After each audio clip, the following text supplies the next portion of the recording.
High বন্ধুরা, আশা করি আপনারা খুব ভালো আছেন। আমিও খুব ভালো আছি। আবার একটা নতুন রেসিপি নিয়ে চলে এসেছি। আজকে আমি বানাবো বাঁধাকপির কাটলেট। ভিডিওটা পুরো দেখবেন, এটা কিন্তু দারুণ হয়, একবার বানান। এখানে আমি লাল ক্যাপসিকামটা নিয়েছি, বাঁধাকপি নিয়েছি অল্প একটু কেটে, আর হলুদ ক্যাপসিকাম আর একটু ব্রোকলি।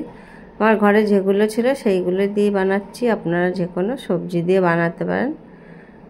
এবার এগুলো মিক্সিতে দিয়ে দেবো। ছোটো ছোটো করে কেটে নিয়েছি। মিক্সিতে একদম একটু হালকা করে ঘুরিয়ে নিতে হবে, যাতে খুব বেশি মিহি না হয়ে যায়। বা আপনারা চাইলে একদম ছোট্ট ছোট্ট করে চপ করে কেটেও নিতে পারেন। দেখুন মিক্সিতে আমি এটা একটু ঘুরিয়ে নিয়েছি, দানা দানা হয়েছে। এটা আমি ঢেলে নেবো একটা পাত্রে। আর এখানে একটু গাজর আমি গ্রেট করে নিয়েছি অর্ধেকটা। আর এখানে আমি একটা বাঁধাকপি নিচ্ছি। বাঁধাকপির আমি পাতাগুলো এই একটু খুলে নেব, সাইডটা কেটে এইভাবে পাতাগুলো খুলে খুলে নিতে হবে। এই যে এরকমভাবে 3-4টে মতন আমি বাঁধাকপির পাতা খুলে নেব।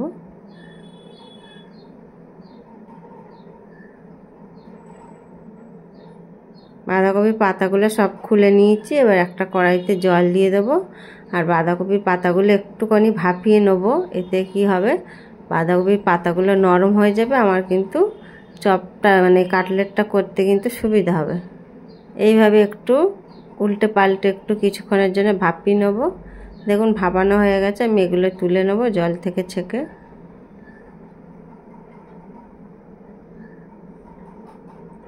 এইভাবে বাঁধাকপির কাটলেটটা করুন, খেতে কিন্তু দারুণ হয়।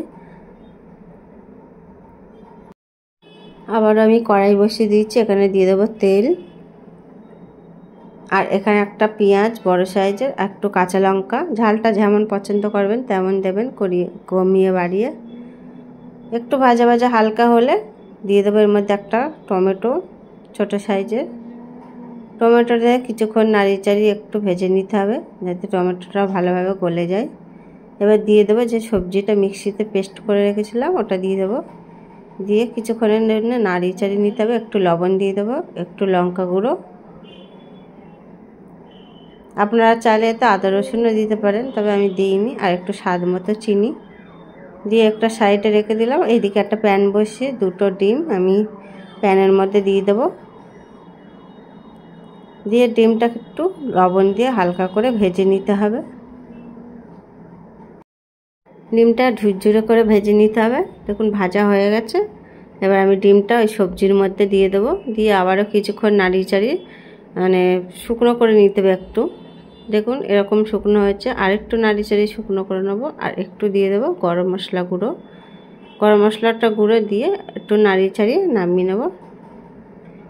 এবার এই পুরটা একটু ঠান্ডা করতে দেবো কিছুক্ষণের জন্য। একেবারেই কিন্তু সিম্পল, বেশি শুনতে সময় লাগে না। আর এই যে বাঁধাকপির পাতাটা নিয়েছি, একটু এইভাবে বেল্লাতে ডলে দেবো, এতে পাতলা হয়ে যাবে, মুড়তে কিন্তু আরও সুবিধা হবে। এখানে আমি 2 চামচ পুর দিয়ে দেবো বাঁধাকপির পাতার মধ্যে, দিয়ে একটু ভাঁজ দিয়ে মুড়িয়ে নেব বাঁধাকপির পাতার মধ্যে।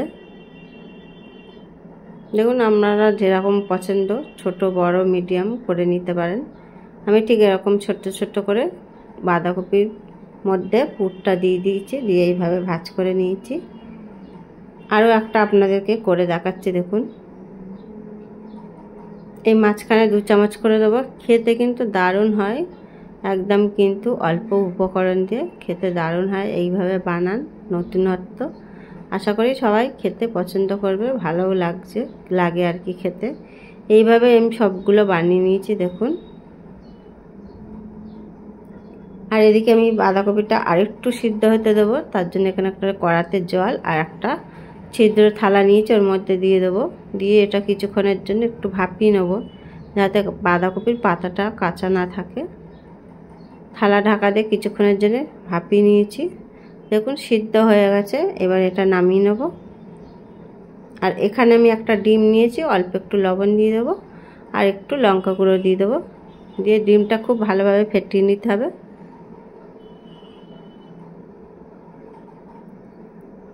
এবার বাঁধাকপির এগুলো দিয়ে দেবো, মানে কাটলেটগুলো ডিমে চুবিয়ে নেবো। নিয়ে এখানে আমি ব্রেড ক্রাম্ব নিচ্ছি, ব্রেড ক্রাম্বের মধ্যে খুব ভালোভাবে ব্রেড ক্রাম্ব করে নিচ্ছি। এইভাবে সবগুলোই কিন্তু একইভাবে বেড কাম করে নেব। এইভাবে কিন্তু খেতে দারুণ লাগে, একবার বানান খুবই ভালো লাগবে। একবার খেয়ে কিন্তু বারবার বানাতে ইচ্ছা করবে, খেতেও ভালো লাগে। দেখুন এইভাবে আমি সবগুলো বানিয়ে নিয়েছি বাঁধাকপি মানে কাটলেটগুলো। এবার আমি এদিকে কড়াই বসিয়ে দেবো, তেল গরম করতে দিয়ে দিয়েছি। তেল গরম হয়ে গেলে আমি এগুলো ভেজে নেব। উল্টে পাল্টে একটা কালার আসা পর্যন্ত ভেজে নিতে হবে। এইভাবে দেখুন ভাজা হয়ে গেছে, আমি তুলে নেব।